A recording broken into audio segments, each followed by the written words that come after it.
வணக்கம்.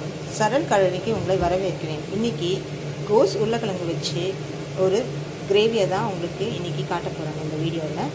இந்த கிரேவி நம்ம சூடான சப்பாத்தியோடையும் பூரியோடையும் ஹாட் ரைஸோடையும் வச்சு சாப்பிட்லாங்க. வாங்க இந்த கேபேஜ் பொட்டேட்டோ வச்சு கிரேவி எப்படி செய்யலான்றதுலாம் பார்க்கலாம். கோஸ் உருளைக்கிழங்கு செய்ய தேவையான பொருட்கள்: நான் 1/4 கிலோ கோஸை ஏற்கனவே கட் பண்ணி நல்லா அலசி எடுத்து வச்சுருக்கேங்க. 2 பெரிய உருளைக்கிழங்கை க்யூபாக கட் பண்ணி வச்சுருக்கேன்.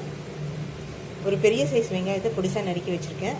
ஒரு பட்டை, 2 லவங்கம், கொஞ்சோண்டு கொத்தமல்லி, எண்ணெய், உப்பு தேவையான அளவுக்கு, 1 டேபிள் ஸ்பூன் அளவுக்கு மிளகாத்தூள், 1/2 டீஸ்பூன் அளவுக்கு மஞ்சள்பொடி, 1 டீஸ்பூன் அளவுக்கு இஞ்சி பூண்டு விழுது.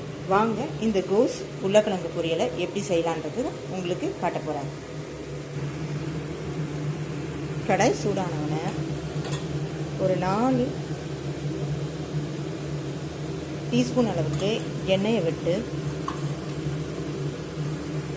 எண்ணெய் சூடானவனை நம்ம எடுத்து வச்சுருக்கோங்க பட்டை, லவங்கம் அதை போட்டுட்டு, 1 டீஸ்பூன் இஞ்சி பூண்டு விழுதை போட்டுட்டு, நல்லா இஞ்சி பூண்டு விழுதை நல்லா வதக்கிக்கலாங்க.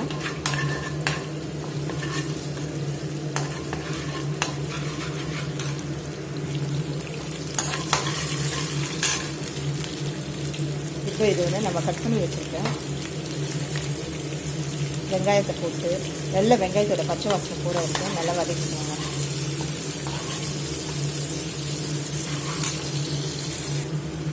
பாருங்கள், வெங்காயம் பொன்னிறமாக வதக்கிடுச்சு.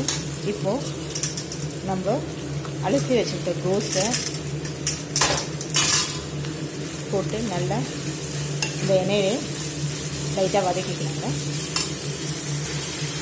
கூடவே நம்ம கட் பண்ணி வச்சுருக்கோம் உருளைக்கிழங்கையும் போட்டு நல்ல ஒரு கலரி விட்டுட்டு,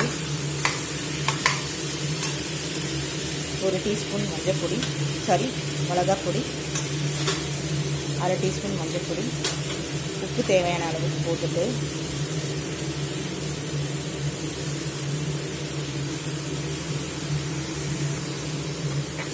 நல்ல ஒரு மிளகாத்தூளோட பச்சை வாசனை போகிற வரைக்கும் நல்லா வதக்கிக்கணுங்க.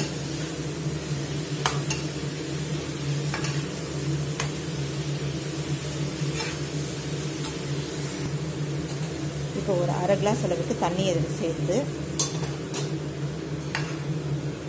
கோஸ் உருளைக்கிழங்கு வேகிற வரைக்கும் நம்ம மூடி போட்டு ஒரு 3 நிமிஷம் வேக வைக்கலாங்க.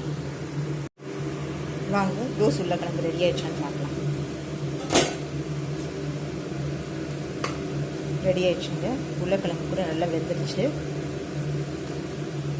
அவ்வளோதாங்க, கொத்தமல்லி போட்டு இறக்கிடலாம். உங்களுக்கு இந்த வீடியோ பிடிச்சிருந்தா லைக் பண்ணுங்கள், ஷேர் பண்ணுங்கள், மறக்காமல் என்னுடைய சரல் கழனிக்கு சப்ஸ்கிரைப் பண்ணுங்கள். தேங்க்யூ.